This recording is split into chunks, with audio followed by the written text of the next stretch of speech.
This is the starting line of the first 250 International Motocross at the Super Bowl of Motocross 1975. Motocross over here in America is going to be very competitive. There are a lot of very good young riders coming up like Marty Smith, Jimmy Ellis, Jimmy Pomeroy, Brad Leckie, and I really think the Americans are going to be the next world champions for sure. The riders are lined up in front of a mechanical starting gate. This gate is tripped by the man at the right hand here with a lever. There's a lot of good riders out there, the best in the world, and it's a tough race. If I get a good start, I might do all right, but I just don't want to get hurt. I'm just going to take it easy. The best one out of here is the guy who gets the best hole shot. They're getting ready. They're all watching this man's hand, who is right here on my right. It's going to go, and they're off. The first 250 Motocross is underway. 24 riders off to a beautiful start, Dave Despain. Down into the first turn goes Marty. Oh, Smith has crashed. A vicious end-over-end crash for the leader, Marty Smith, who just a moment ago, Ken, said he was going to take it easy. Hate to see if he'd really turned it on out there. He's up and seems okay. Appropriating first place and nearly down is Rex Staten. Staten from Fontana, California, went all the way down to one knee. 50,000 people go crazy as Rocket Rex moves out into the lead. Second is the charging Czechoslovakian Zdeněk Velký. Third, the four-time world champ, Roger de Coster of Belgium. Meanwhile, Joe Parkhurst is standing by on the floor of the Coliseum with Marty Smith. Marty, can you tell me what happened? Well, I forgot about the change of first turn location. And some bad bumps right there. Couldn't stop. You gonna be all right for the next moto? Yeah, I think so. Marty Smith may be all right, but his bike really looks twisted. Here is the leader, Rex Staten, by 5 bike lengths over Czechoslovakia's Velký. The international star studying the back of that brilliant young Californian, Rex Staten, number 19. There's Velký chasing. Staten likes this course. Earlier today, we talked to him about the racetrack. It's my kind of track. Rough, real tight, really fast. From one turn to next turn, really tight stuff where I can really control my bike really fast because I got really fast reflexes. Staten in the lead and in trouble. A savage end-over-end crash, and the bike on top of him. A horrible crash by Rex Staten, the leader. That's the worst kind of accident there is, that end-over-end tumble, and you saw it right there as Staten's bike really hit him a lick. You've got one of the most exciting riding styles in the business. Have you worked to develop that, or does it just come naturally? Oh, this comes naturally, really. It's just, everybody tells me I'm crazy, but, you know, I look at them and I think they're crazy. You just gas it if you're going to win, leave it on the longest.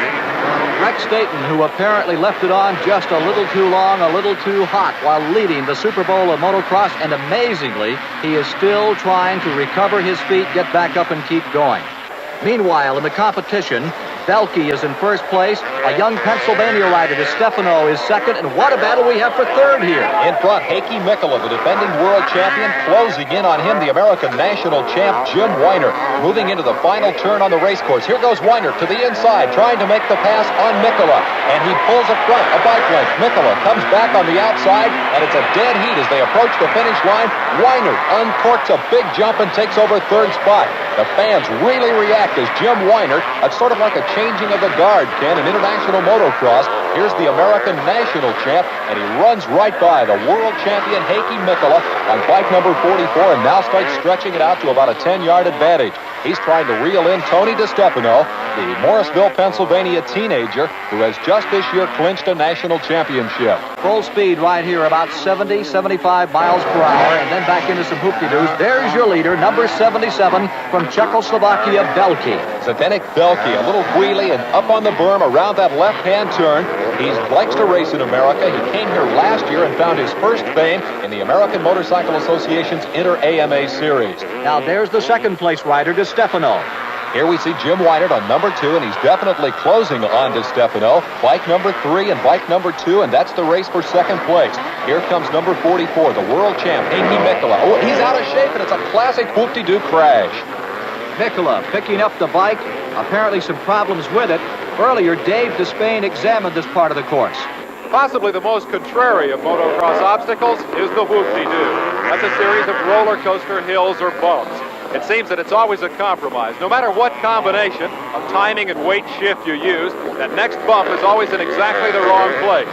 In a violent pounding, and that next bump threatens to knock your front wheel from under you or send you over the handlebars. Here's the human interest story in the Super Bowl of Motocross. Number 7, 19-year-old Jimmy Ellis, Cobalt, Connecticut, had to start dead last, failed to qualify, did not run the mandatory laps against the clock, had mechanical problems. He's fought his way back now to 4th position from dead last. Here comes DeStefano and Weiner battling for the finish line for second place as we move down in the final lap. Here comes Zdeněk Velký, number 77, one turn away from victory in Moto number 1 at the Super Bowl of Motocross. He's lapping slower riders, has to go to the outside. Oh, he's in trouble. He stepped off the motorcycle. It almost got away from him, 50 yards from the finish line. Zdeněk Velký goes on to win Moto number 1, and here comes the battle for second spot going down to the wire. Tony DeStefano out in front of Jim Weiner. Weiner, the desperation move to the outside, but DeStefano holds him off as they finish Moto number 1. Remember now, they use the Olympic scoring system. 1 point for the winner, 2 points for second, and so on in each of the 3 segments. So score 1 point for Czechoslovakia's Velký. DeStefano gets 2, Weiner 3. Let's move along to the highlights of the second segment of motocross.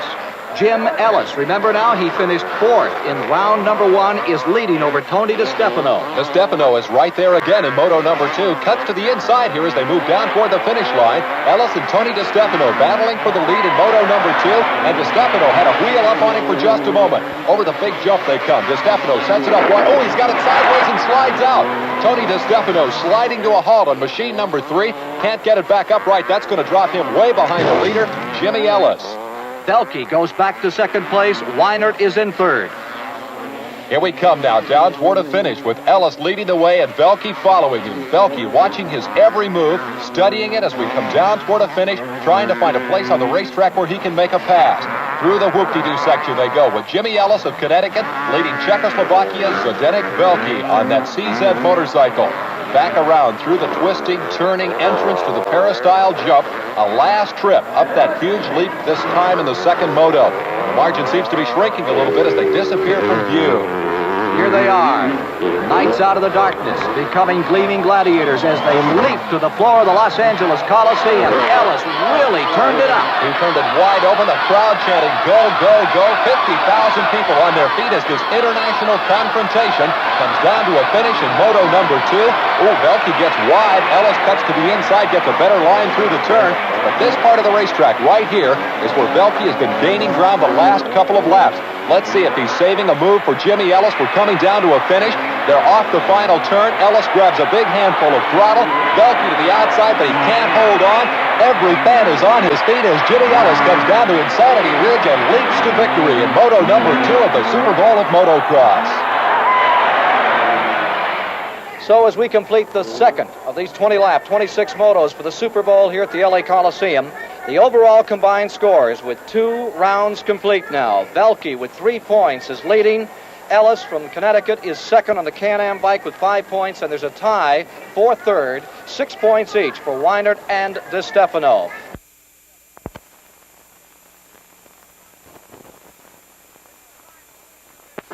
This is the final of the 250 International Motos.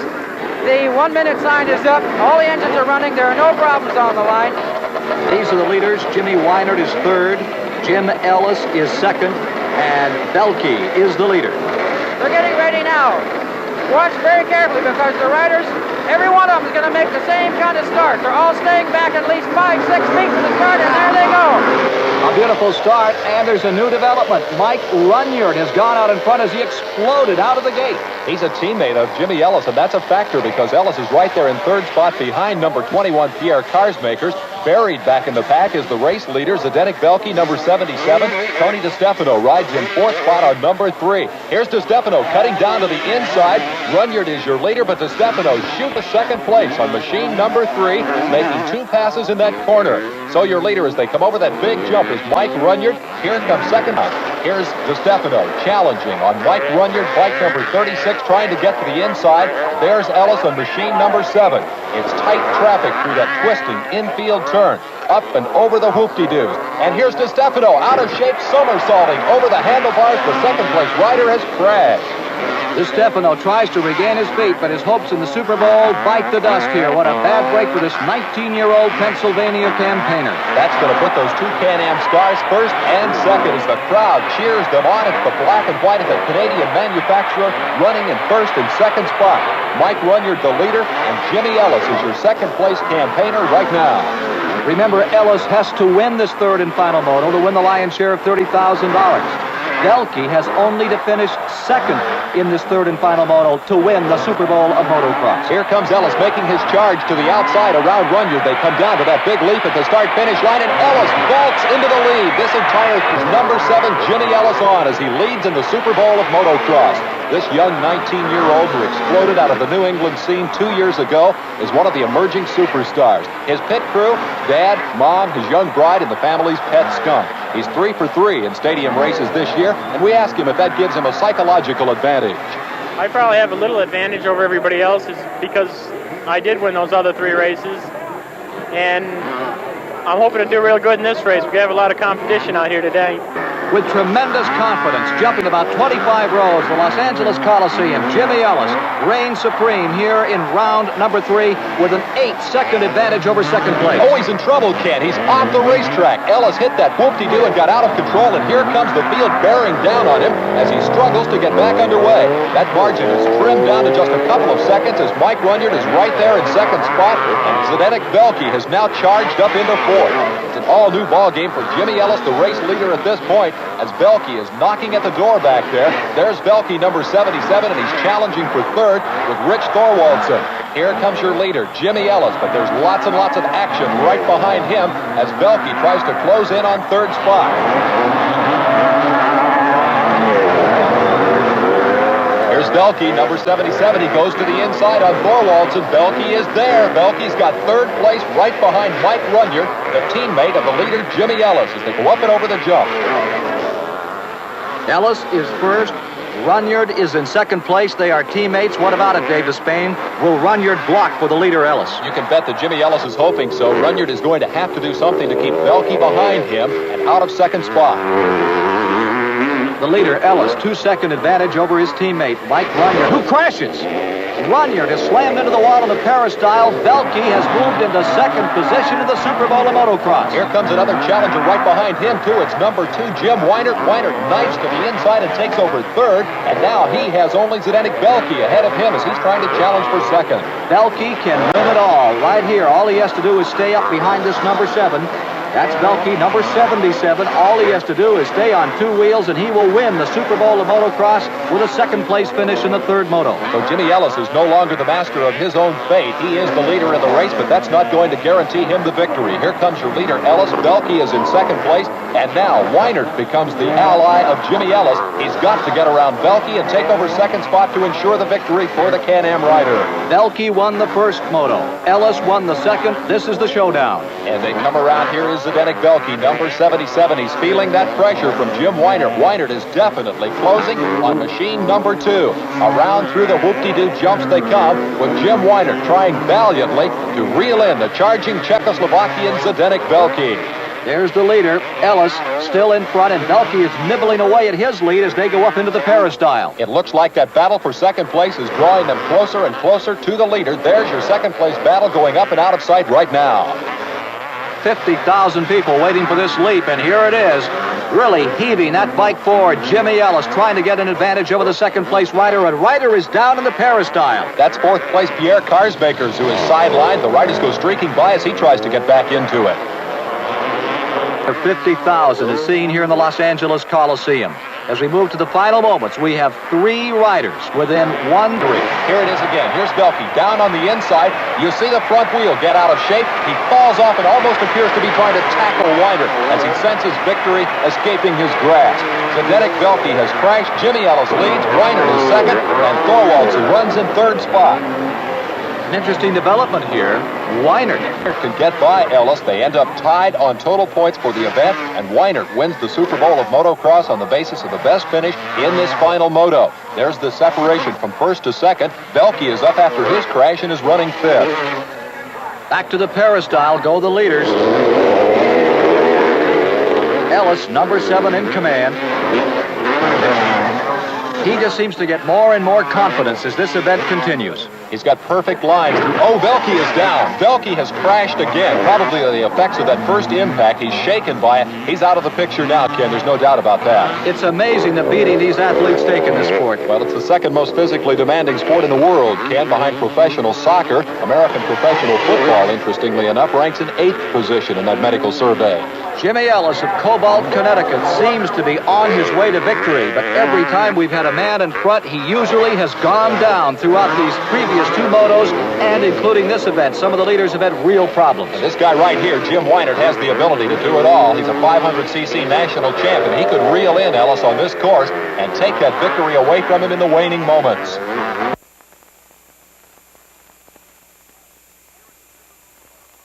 Here at the Super Bowl of Motocross, this must have been the key moment. Velke of Czechoslovakia with a terrible come-off that has cost him a chance to win the Super Bowl, and gives the win, perhaps, to this young man here, Jimmy Ellis of Cobalt, Connecticut. Appropriated first position in the second moto of the day, stays in front of Jim Weinert by about 2 seconds with less than 2 laps remaining in competition. Here's Karsmaker running in third, Dave Despain, but for him, it's a matter of catching up and no place to go to win it all. The guy who's going to win it all if he can keep it upright and hold off Jim Weinert is right here. Jim Ellis, number 7. 18 months ago, he was in traction with a badly broken pelvis. Tonight, he's on his way to victory in what could be the biggest motorcycle race in the world. Jimmy Ellis of Cobalt, Connecticut, and he'll be looking for the white flag. There's the interval back to number 2, Jim Weinert. Jammin' Jimmy, they call him, from Laguna Beach, California, on the Yamaha.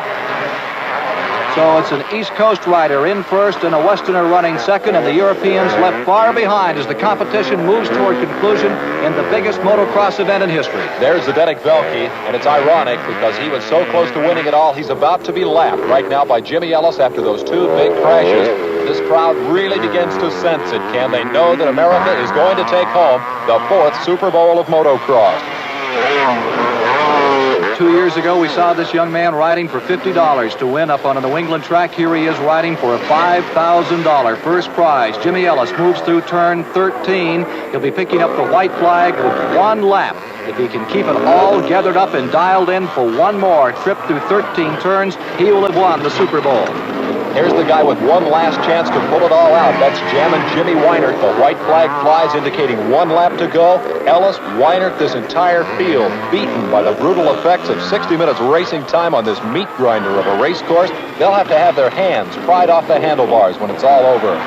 That crowd is just going ecstatic here as they realize that a United States campaigner, either Weinert in second or Ellis in first, is going to take all the marbles in Super Bowl number 4 of motocross. In fact, some of that crowd in this very last lap of competition is already beginning to break across the track down here, Dave. A very dangerous situation. The fans come streaming down and across the racetrack. We've still got bikes out there at racing speed, and it's dangerous indeed. It's another obstacle on this course filled with obstacles. They're all trying to get at the winners, and the leader right now is this young man, Jimmy Ellis. Ascending to peristyle for the final time. Ellis going for victory. All he has to do is stay up for about 1/3 of the course now, and it's all his. He's put Jim Weinert well back behind him, and Jimmy Ellis appears headed for the biggest motorcycling victory of his life in the Super Bowl. Listen to this thunderous crowd as Ellis moves toward victory.